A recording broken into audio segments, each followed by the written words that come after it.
a few more folks that are joining us.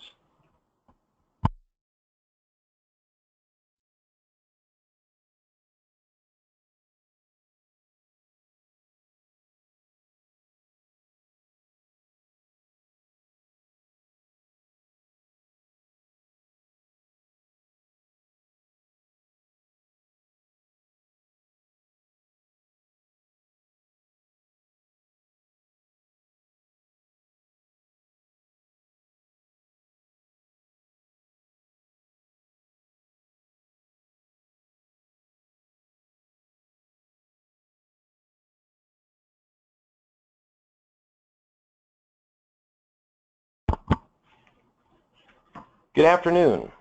This is Russ Barrett, Vice President of Technology with the Council on Foundations, and I'd like to welcome you all and thank you for joining us here today for today's webinar, Technology-Based Learning for Increased Organizational Effectiveness. This is the first in a series of technology-focused webinars the Council will be providing in collaboration with thought leaders in our sector this year. Other webinar topics planned include data governance, cybersecurity, and effective technology stewardship for Foundation leaders. We will also be hosting technology chats within the Council's Philanthropy Exchange on these and other related topics. So if you're interested in learning more or there are specific topics you'd like to be considered, please contact me at russ.barrett, russ.barratt@cof.org. I'd like to get into a few housekeeping items as we get started here. So the first is if you have any need for technical support or assistance during the course of the webinar, you can access the help desk by selecting the help option in the toolbar at the top of your GoToWebinar navigation panel. To ask a question of the presenters, click the questions box to type in a question, and that will be displayed for us here. To exit the webinar, click the gray X in the upper right corner of the gray webinar navigation bar. For telephone participants, if you're using the telephone to listen to the webinar, please make sure that you're using a landline to ensure call clarity. This webinar is being recorded and will be available along with the slides on the Council's website within a day after the conclusion of the webinar. For today's webinar, our agenda is as follows. We'll hear from Kim Hagan, Director of Learning, Strategy, and Engagement for the Cornerstone On Demand Foundation. Kim will share with us information about the Foundation's work to strengthen nonprofit organizations around the world by helping them develop, engage, and empower their employees and the people they serve through talent management technology, capacity building programs, and initiatives to support the philanthropic ecosystem. Kim will share with us insights gained from her work with others in the sector and provide us with an early look at the results of the 2016 Technology-Based Learning for Nonprofit survey her foundation conducted with N10.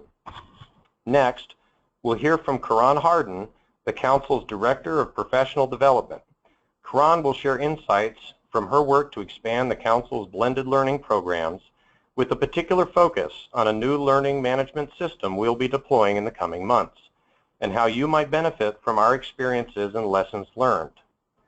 In place of polling during the course of this webinar, we'll pause at different points during the presentation to solicit your thoughts, reactions, and feedback on the information presented and how it aligns with your work via the chat window. We will also be taking questions throughout the presentation via the questions window and have time reserved at the end to respond to those questions. So again, I would like to thank you for joining us today, and now I will turn things over to Kim. Thank you, Russ. I'm really happy to be here today and sharing with you all some results of a recent survey we did and some other insights. My name is Kim Hagan. I am Director of Learning, Strategy, and Engagement for the Cornerstone On Demand Foundation. Let me, in case you haven't heard of us or Cornerstone On Demand, I'll tell you a little bit about who we are. Cornerstone On Demand itself is a leading provider of talent management solutions delivered through software as a service. We started the foundation of Cornerstone On Demand with the basic premise that we could leverage Cornerstone's human capital management software and our collective HR expertise and our ecosystem to strengthen the capacity of nonprofits around the world, to basically help nonprofits better develop, engage, and empower their own employees and the people they serve. And we do this in three main areas. We do it through HR and business pro bono consulting. We do it through technology grants, where we contribute the Cornerstone's suite of talent management technology to nonprofits so they can utilize it to empower their own people and, of course, the communities they serve. Most typically, this takes the form of Cornerstone Learning Management software and the consulting and services around that needed to effectively and successfully implement and roll out a learning management system. And third, we use the Cornerstone Learning and Talent Management System to power our own open online initiatives. Through this learning management system, we provide no-cost learning to nonprofit professionals worldwide. Our mission is simple. We help the people who help people. My particular team spends a lot of time managing these open online initiatives, the portal and content, for three main areas. DisasterReady.org, which serves over 80,000 humanitarian aid workers worldwide with no-cost online learning. We have over 600 different learning objects in a wide variety of modalities. We also provide NonprofitReady.org, which serves mainly U.S.-based nonprofits, and the soon-to-be-launched TeachingReady.org, which will serve teachers and others in primary and secondary education. Now, obviously, keeping up with the ever-changing landscape of technology-based learning and the needs of our audience is of critical importance to us, because, of course, we strive to ensure that Disaster Ready, Nonprofit Ready, and Teaching Ready delivers and meets the needs of our audience, right? Wherever our audience may be, wherever they're accessing the learning. We also create and partner with a wide variety of NGOs and other organizations on all the types of technology-based learning we're discussing today. Traditional online courses, micro-learning, videos, webinars, social learning, mobile. It's an exciting time to be in this field because there's so much going on. I always like to start with who. When we're looking at technology-based learning and how we're going to deploy it, I like to start with who. Who are we servicing with our learning? What do we know about them? I've presented and I've seen presentations at quite a few conferences recently where the discussion is about how learning is changing for the new workforce. What do we mean by the new workforce exactly? Well, today's workforce is multi-generational, meaning for the first time in history, there are 4 generations working together side by side. Now, I'm sure you've all seen reports on how different each generation's needs and wants are. And it's true, each generation has a different way of gathering information, a different way of communicating. Each generation also has distinct work habits, and this guides their decision-making, their relationship with rules and regulations, and even their workplace interactions. And while all this is true, and it's really very relevant to those of us creating engaging learning in the NGO world, we also have additional considerations that a typical for-profit organization might not have. We all typically have a global audience we're trying to reach, and a significant percentage of them may be in very remote areas. And they'll all be likely to be accessing learning on a variety of devices, desktops, laptops, tablets, smartphones.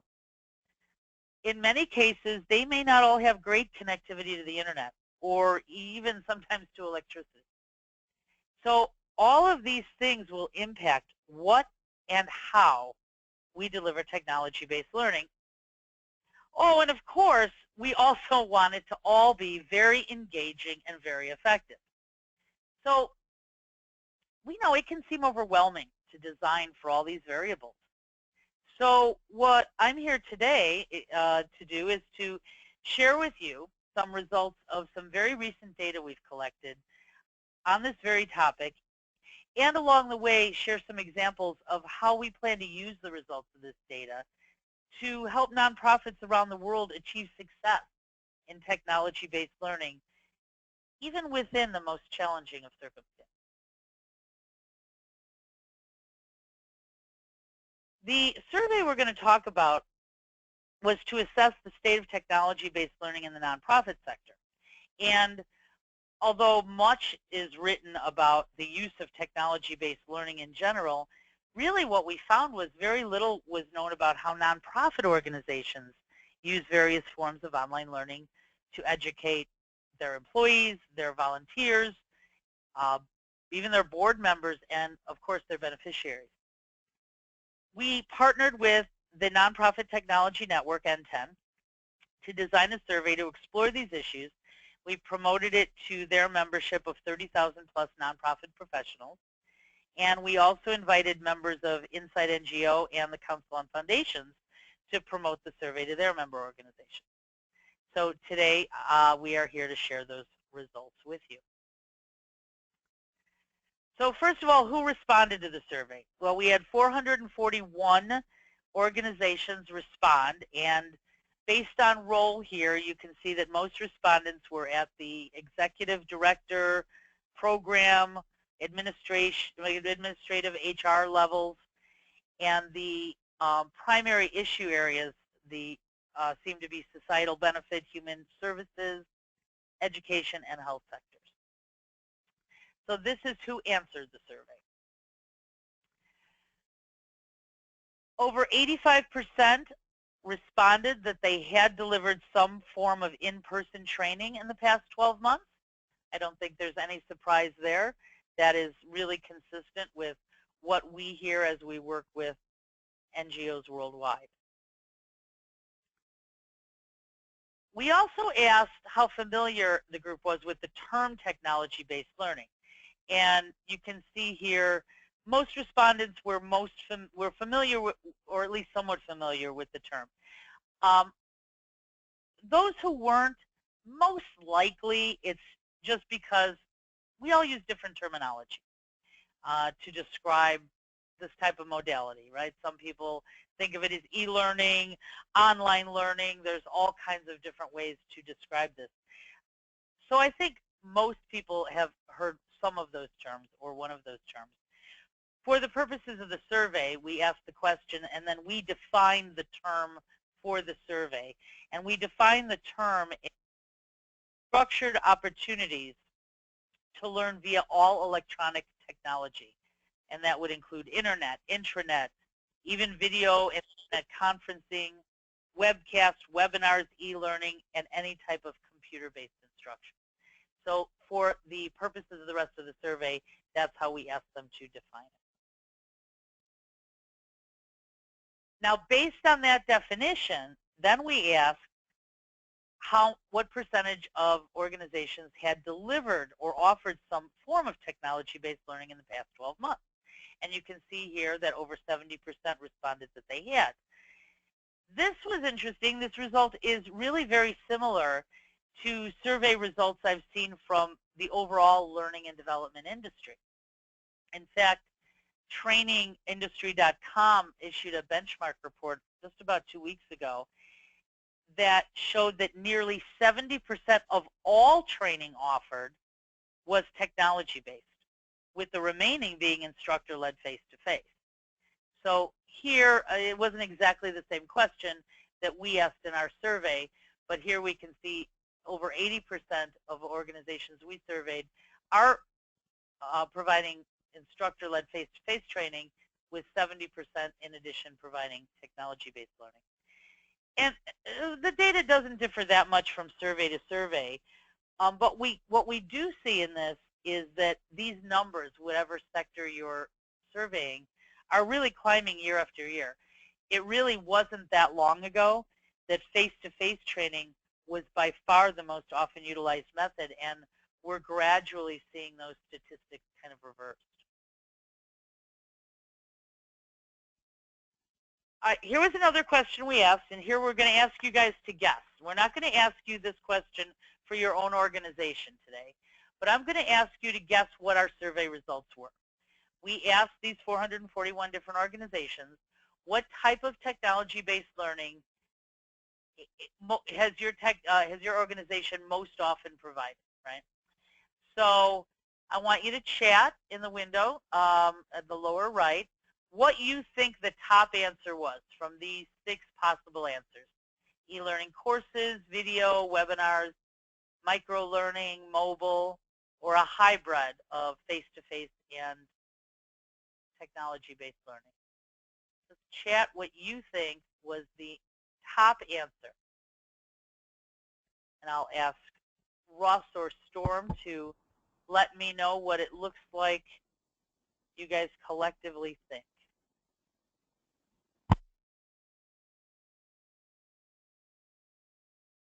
Webinars, video. So far, webinars and video appear to be the 2 top choices. Webinars is in the lead. Webinars and video. All right, let's see how close you guys were today. The survey says webinars. But look at that number, right? Webinars claim the top spot as the most prevalent form of technology-based learning being provided. I think that's really interesting. And probably I shouldn't try to debate the effectiveness of live webinars while I'm actually conducting a live webinar. However, I think we have to consider whether this modality is always the most effective or sometimes even the most accessible form of technology-based learning. And look at the e-learning courses came out number 2 and video number 3. That's probably not so surprising. But look at the lower numbers for micro-learning, social, and this is particularly interesting as we're actually seeing greater numbers of learners asking for training in these modalities. In fact, we did a recent needs analysis in and around Syria and Turkey recently for a grant program we're involved in, where we were asking learners what modality they prefer, and it was almost inverse. Webinars came out very low, and part of that was the ability to access live webinars in the remote regions they were in. But they really wanted video, mobile, social, and micro-learning were some of the top types of modality that the learners wanted. And we're kind of seeing that across the board. So I think this is interesting in that the type of learning that a lot of organizations are providing are webinars where the learners might be saying, yeah, maybe that's great, but maybe we don't want so much of that anymore. So it's interesting to think about. We also asked respondents to rate technology-based learning in 4 categories: cost, time to develop, effectiveness, and learner preference. So starting at the top left, not surprising is that they said technology-based learning is more cost-effective. They also said it takes as much or more time to develop in the time category. What I think is probably more interesting and maybe a little surprising is that in its effectiveness, equal in effectiveness and less effective were actually about tied in the results. Now, think about that, though, in the context of the primary method of training that a lot of these organizations who answered were providing, which was webinars. So I think what we might find is if we asked them to rate effectiveness per modality, we might have gotten some different results as well. I think that the effectiveness of technology-based learning is highly dependent on the specific modality and, of course, the topic and how you're deploying it. In the learner preference category, we found that they said most learners have an equal preference, followed by less preferred, and most preferred being last. And I think this one's interesting in a couple of ways. First, remember, we didn't ask the learners this question. We asked the organization that provides the learning. And we asked it in a very general way. I think probably the real answer here is probably it depends.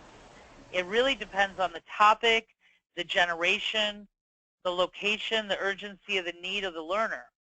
But I think one of the things we're initially looking at with these results is that at the very least, these numbers are very than what we were seeing just a few years ago, when the less preferred in the learner preference would have probably had a greater percentage.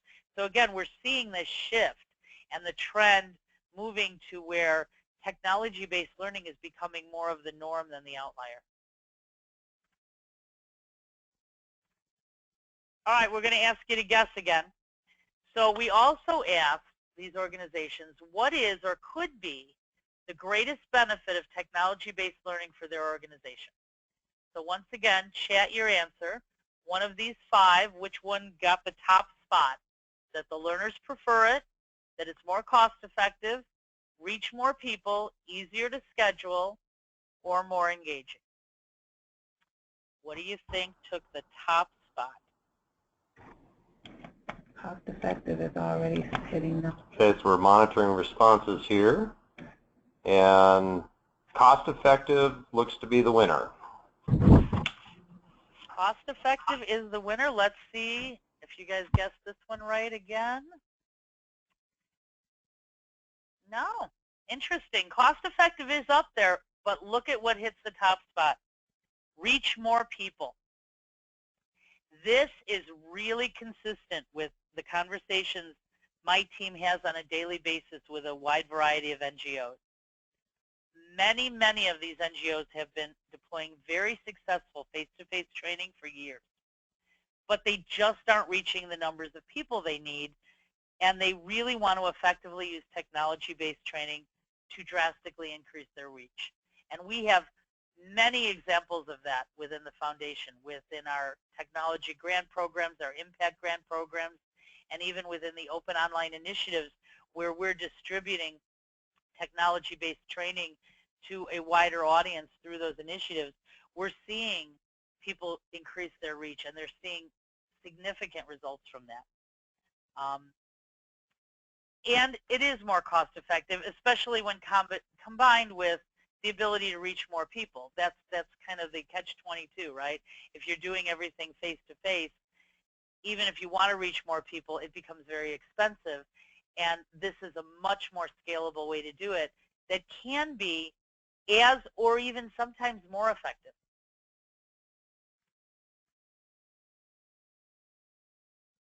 We also asked if they did not plan to use technology-based learning, why?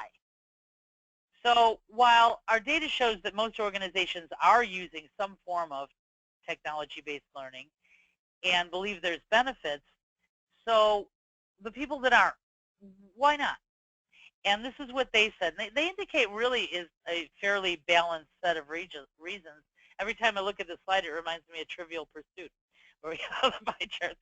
But anyway, lack of expertise was the most significant, followed closely by lack of demand, poor organizational fit, lack of development time. Now, the latter of these kind of aligns with the earlier feedback we saw that technology-based learning can be time-consuming to implement. So these are the reasons why. And then this question is kind of a nice corollary to the previous one. So what would best enable you to use or more effectively use technology-based learning? What do you need to do this? And we see the need for resources, time, money, and staff, right? Garnering the largest responses. The replies were fairly evenly divided. Funding is leading the pack a little bit here. But again, keep in mind, once again, that these respondents answered this question based on the type of technology-based learning they're most familiar with or have previously created. And we saw that that was webinars and traditional e-learning courses and videos. Now, webinars are typically easier and less costly. So we might assume when people are asking for additional budget, they're really thinking about longer, more traditional online courses and videos. And highly interactive online learning can be time-consuming, and it can be expensive to create, but it doesn't have to be. So I wanted to kind of talk about that. And again, those were, there were some additional questions in that survey as well, but those were kind of the highlights, and we'll have full reports available at some point in the near future. But I wanted to segue into, what does this mean, right? Because certainly the expertise required and the budget needed for some of these modalities of technology-based learning is significant. For example, you know, if you wanted to create simulation-based e-learning or a complex game or even some MOOCs, that can be time-intensive and expensive. But what about video? Video is exploding everywhere we look, and video can be expensive if you're going for high production. But look at the volume of video out there today, and look at it in not only high production execution, but look at what's out there on YouTube right now, created by a huge number of non-professionals. And a lot of this video is being used every day by many, many people to learn. In fact, my own team uses it. We recently went on a experiment to see how we could create our own green screen video. And we went on YouTube and Googled how to buy green screen, how to light a green screen, what kind of camera to buy, how to use our camera, how to get good quality audio. We were viewing YouTube videos, 5 to 10 minute YouTube videos, teaching ourselves some of this new modality and how to use it. So I don't think video has to be expensive or even require extensive expertise. And let's talk about micro-learning. Micro-learning, which is generally defined as smaller chunks of learning, right? But not just taking a longer online course and just splitting it up, but rethinking the instructional design and the prioritization of learning within micro-learning. This type of learning is being requested more and more every day. And that makes sense in the age of informational overload, reduced time to learn. Shorter chunks of learning are really user-friendly. Shorter learning can mean less development time. And mobile learning, another hot topic in the sector right now. Mobile learning being defined here as learning you would access from your smartphone, generally. That by design has to be simpler. It has to be pared down. What you can view on a phone is very different from what you'll view on a computer or a PC or a laptop. And frequently the ask around that is more text-driven, more checklists, more overviews or review forms. So that doesn't necessarily have to be extremely time-consuming or expensive. And what about social? Social learning can really be an integral part of a blended learning program. The organizations we work within the foundation are using social learning within our open online initiatives to augment not only their online learning, but sometimes their face-to-face learning, so that the learning merely begins with the formal training. And then it's taken to a community where learners are sharing experiences and continuing learning from each other. I know that Russ talked about that as well, that the council does frequently as well, where the conversation from the webinar is taken to an online forum. And that is becoming more and more prevalent. But as we chunk learning into smaller, more digestible pieces, and we offer a variety of modalities, we actually are starting to find that learners can be overwhelmed with how to pull it all together. So learning pathways, where we group a series of learning objects together in a meaningful way, becomes really important. And learners are not only telling us they want these pathways kind of laid out for them, but they want some level of personalization to it as well. Let them help construct the pathway, if you will. They also are very interested in certifications or badges for these type of learning pathways, particularly ones that have meaning in their organization and into their overall career development. Wow. So that's a lot to digest even for someone like me who's been around in this field for a long time, right? And it can be overwhelming, especially if learning and development is really not your only responsibility in an organization, which is frequently the type of organizations and people we're talking to. They're wearing many hats in their organization. So one of the Cornerstone Foundation's objectives of gathering this survey data was to try to develop a way we could help. So remember, the mission of the foundation is to help the people who help the people. And since we have expertise in this specific area of technology-enabled learning, we've actually decided to look at these survey results and develop training on creating technology-based training. So how are we going to do this? Well, first of all, we're approaching it from a blended perspective. How do you create a blend of technology-based training based on learner organizational need and this is important, and within the capabilities of most nonprofit organizations? So we're going to start by creating a series of micro-learning videos. We're going to practice what we preach and create micro-learning videos and even some online courses on a variety of modalities of learning. How do you create engaging webinars? How do you create simple videos? Online courses? How do you approach social learning? And what do you do with mobile, especially when people are on a variety of different devices? How to decide which one to create based upon the need and your capabilities. This series will include content also on why learning objectives and instructional design are still critically important, but how to apply those within these new modalities. More, not less, right? We want to expand people's capability and how to think about instructional design within each of these modalities, but then across the whole to create a blended learning experience or type of learning pathway. So we're going to have those available as standalone objects or as a series.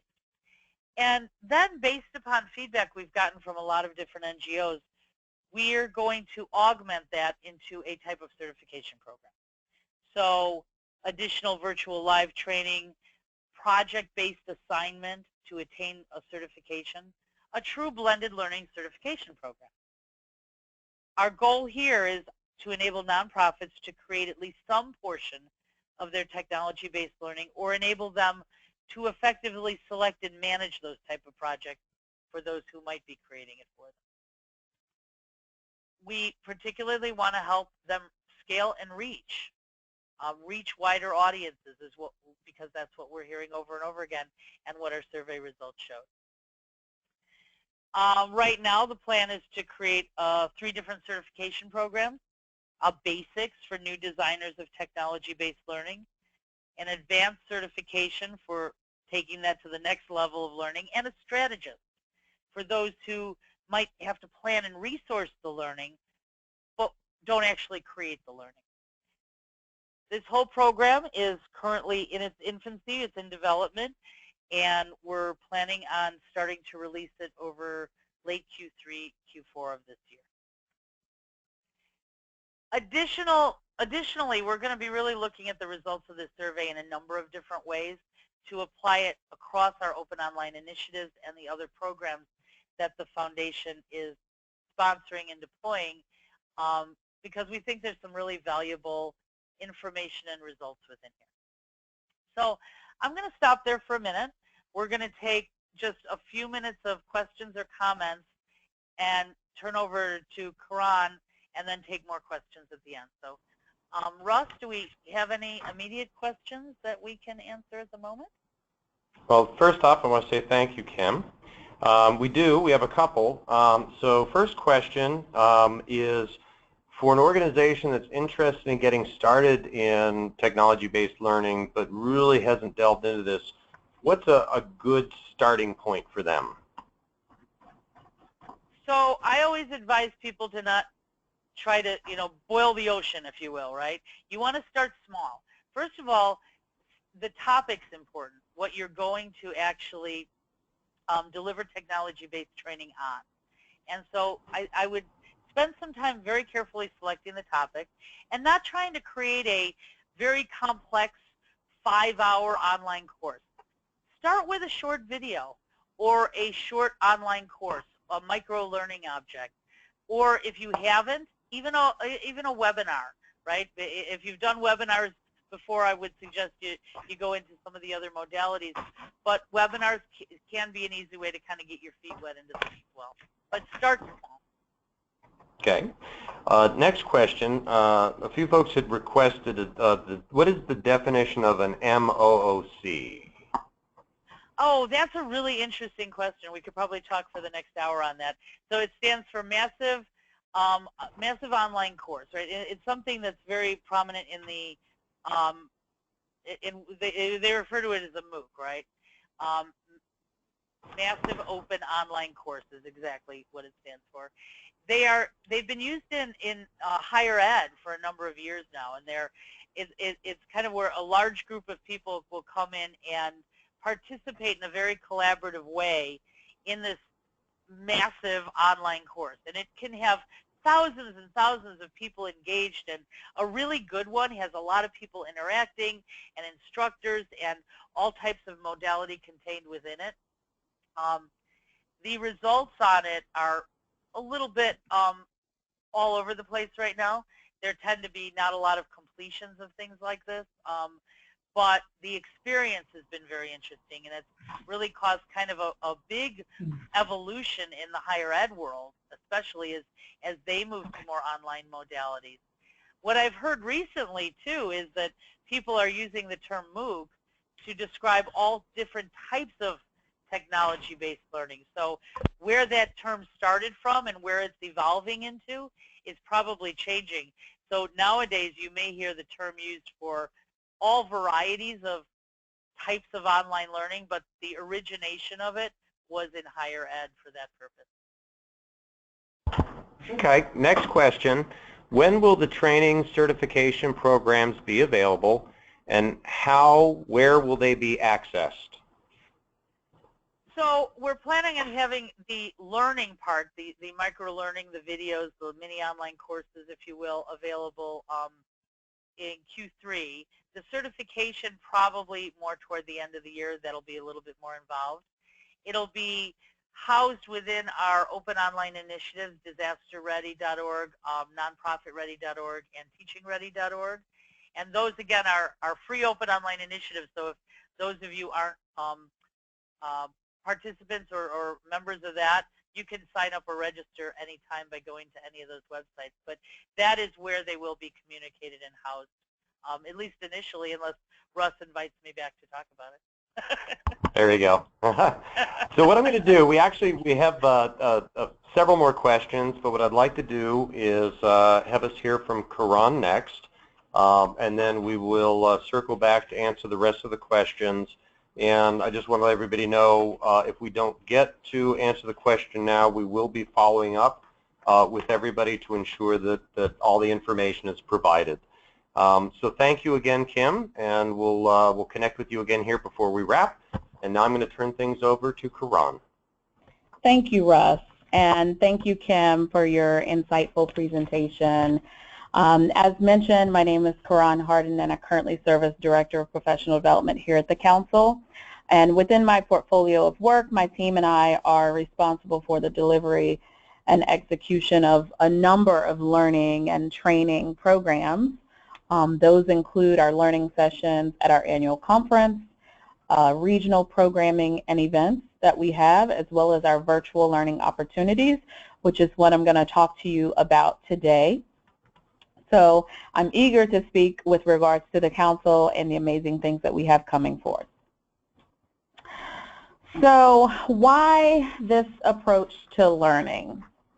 The reason why this approach to learning is I thought about this in a time when most American toddlers are as comfortable with a touchscreen as with a crayon. One would be remiss to think that the current classroom-based model that many organizations use will survive as is. So change is most evident in a number of sectors, and I remember Kim saying earlier in her presentation, talking about higher education as one of those. So the demographics have changed. Things have certainly changed in terms of our own audiences.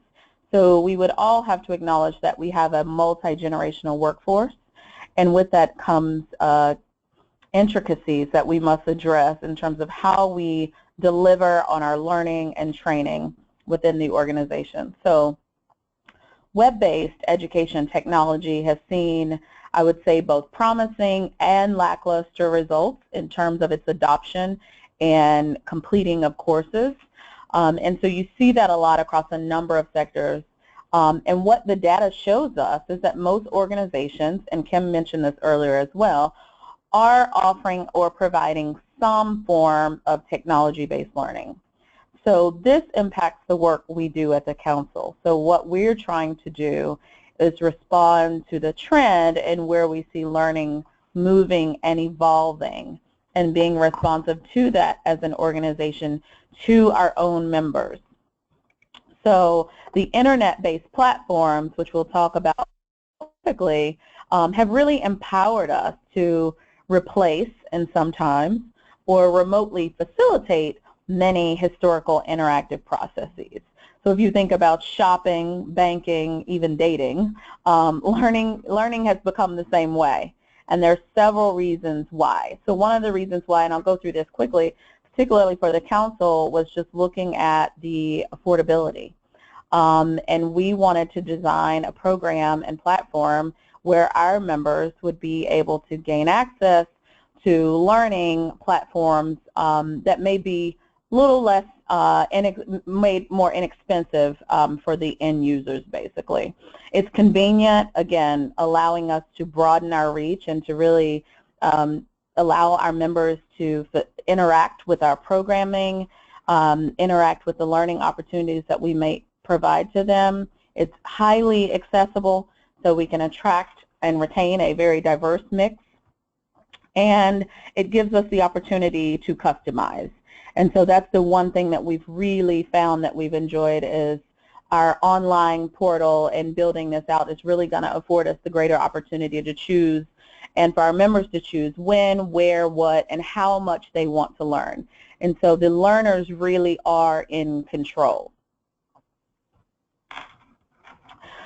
So you're probably asking, what changes were required to adapt. So we knew that e-learning was very hot. We learned that very early on in looking at the data from our own events and how we're moving from traditional warm bodies and seats to more of this hybrid blended learning. So e-learning, we saw that it was definitely the way, and that's what we were noticing around the field. And so if it's done right, then we know that we can produce great results by decreasing the cost and improving the performance. We heard a little bit of that earlier. So unlike a one-time warm body and seat classroom session, the e-learning is really more convenient and available to almost everyone. So this moves us less, from sitting in the static e-learning, but really we're looking more towards ongoing conversations in more of a networked community. And recently, I had a conversation with someone who was new to e-learning, and it struck me that they didn't really fully understand e-learning, and I think this is common as more people are joining this world of e-learning, and really understanding e-learning's values is really what's going to help you make the best decisions as a user, when and why you use it, as well as from our organizational standpoint, how we deploy it. So we had to expand our thinking at the council. We had to think beyond what we were already doing. So as an organization, we had to figure out how can we have a broader reach and to really be able to reach our members in a more impactful way. So we opted to do, I think, what we're calling more of a blended learning approach here at the council. And I know blended learning is a buzzword, and we've already heard a little bit about that from Kim. So it really was more of the ideal solution for the council, as it's a way to appeal to different learning styles, the circumstances, the needs, and the demands of our members and the programs in which we were looking to provide. So it really combines the support of classroom learning for us, what we would traditionally do at an on-site event, with the flexibility of learning virtually.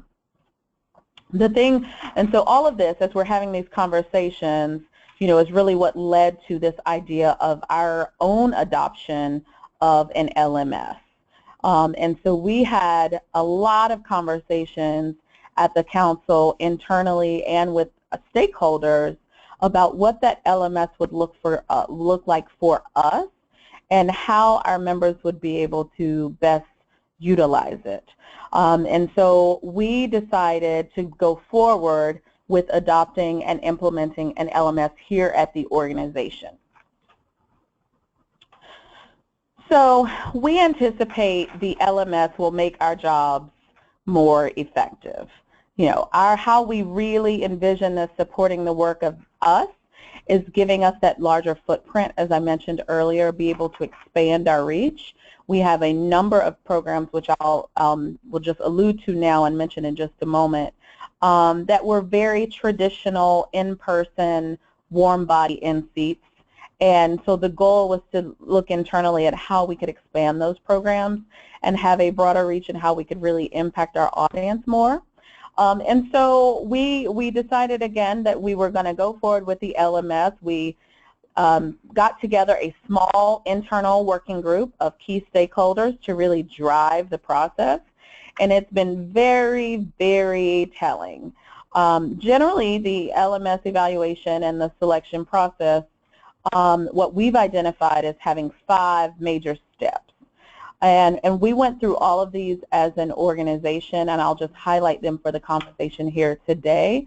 But I'd encourage each of you, if you have questions or you need more intel on the process that we used, then we're happy to share what we've done. But first, we had to analyze the needs, and that's really what I got to just a second ago, is looking at our leadership, looking at our stakeholders, looking at those that we would be providing the opportunities to, and really understanding what their needs were, looking what their key problem areas were, and how we might be able to respond to that. So we asked the leadership a lot of broad related questions and strategic goals and how this performance impacts them. We also had to look at what our requirements are. So we know that requirements form the basis of your LMS selection criteria. So the more clear and the more complete your requirements are, the easier it's going to be for you to evaluate the different products. And that was, I would say that's probably a learning, it was a very much a learning opportunity for us, and really finding our way through and understanding what exactly we needed, what we wanted, and perhaps what we didn't want, what those things were that weren't as important.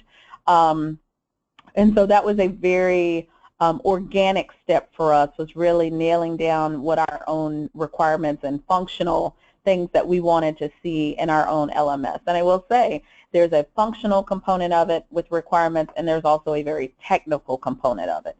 And so we were constantly going back and forth trying to make sure we hit the right mark on those.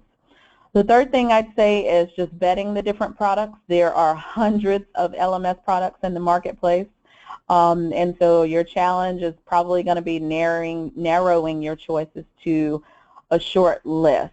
But one way to accomplish that is really to identify 8 to 10 distinctive requirements that can help you rule out non-qualifying products. And that was very helpful for us. After that, you're obviously going to evaluate the products, and the evaluation process is like a funnel. You start wide and you rule out non-qualifying, and you continue evaluating those that are best meeting your requirements. And so you go through that process, and it's been a very lengthy process for the council, one that is we probably did not anticipate taking as long as we did, but I think it's important that you're clear on what you're looking for, and it's not an easy undertaking. So part of what the advice I would give is investing the time, which is what we had to do in order to make sure we were bringing forth the right product for our members.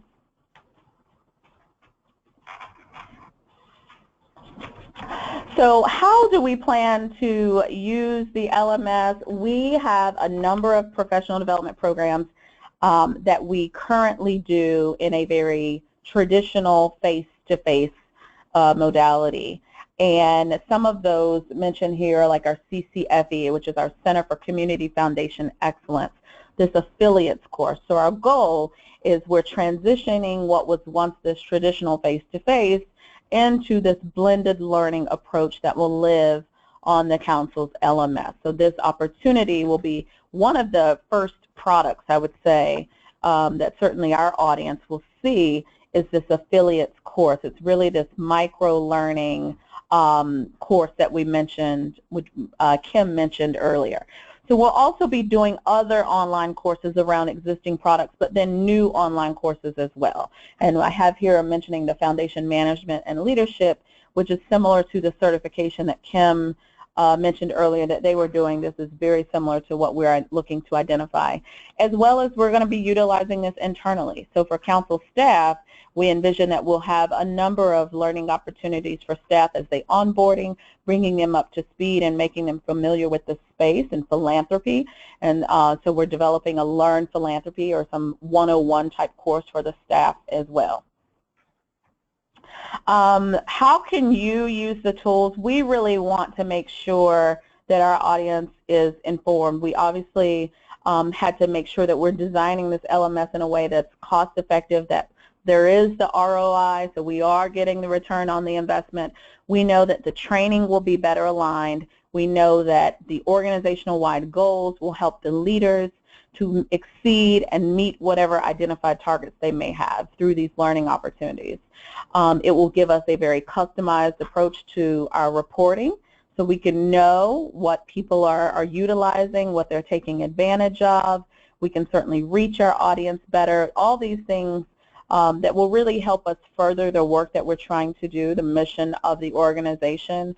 And our goal, frankly, is to get our audience, to get our members really engaged and connected with the body of work that we'll be using in our LMS. And I would also say here, how can we support our COF members? I said this in the onset, is that we ultimately really want champions for our own work that we're doing with the LMS, but we are here for you.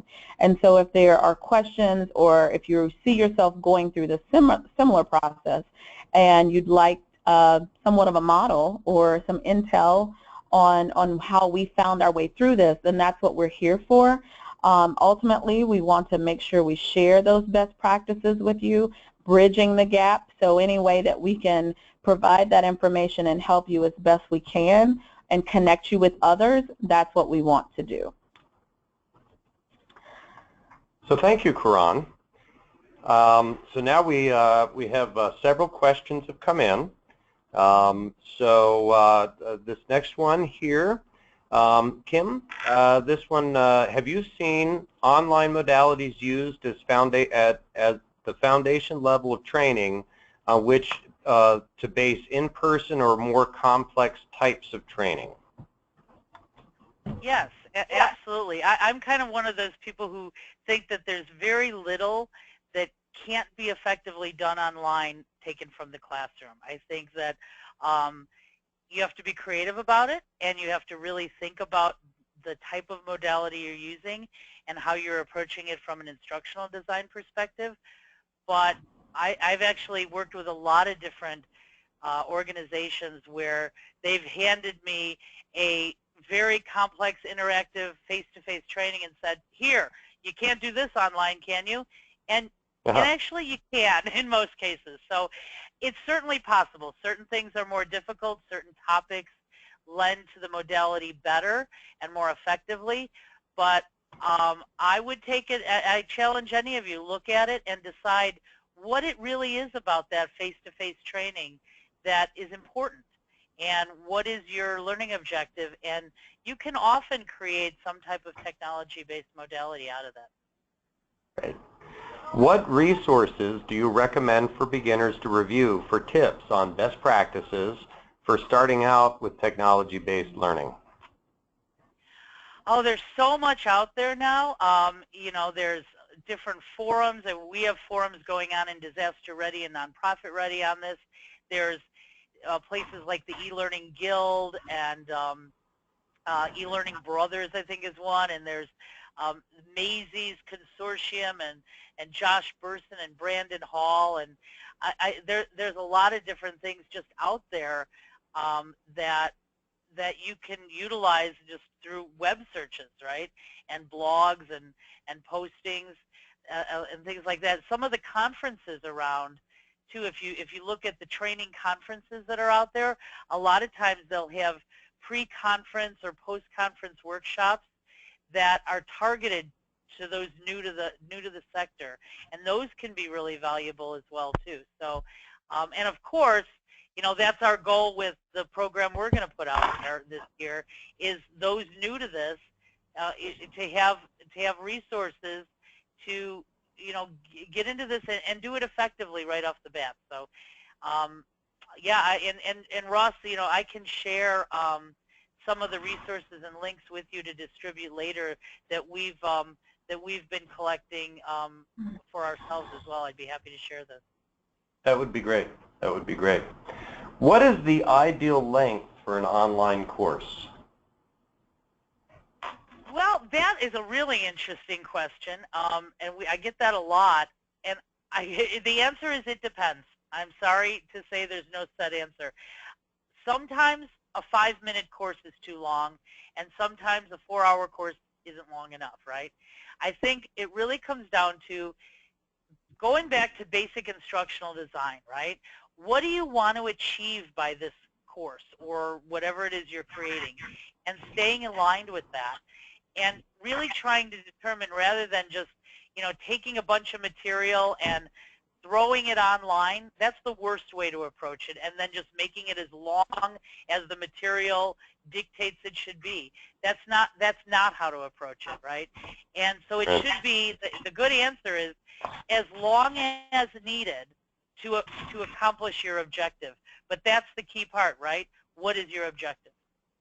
Yep. So I got one last question before we wrap up. When will the full results of the survey be available?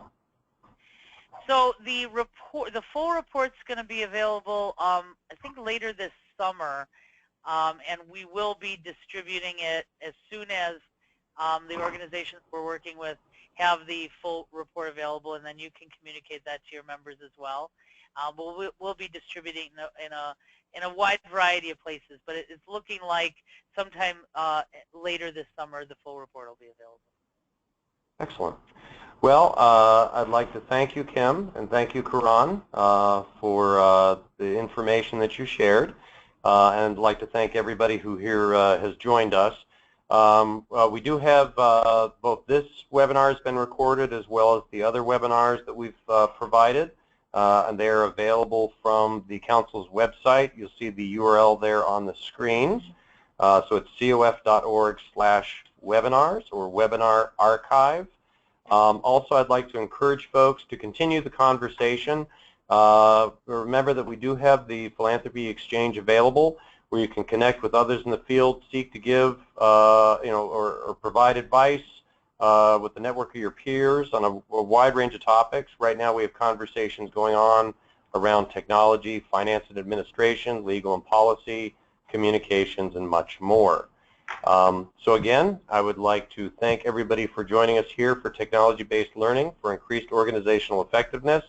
And you also see we have some upcoming webinars, Washington Update Live, which will be on July 12th, and Sharpening Your Grant-Making Application Process on July 27th.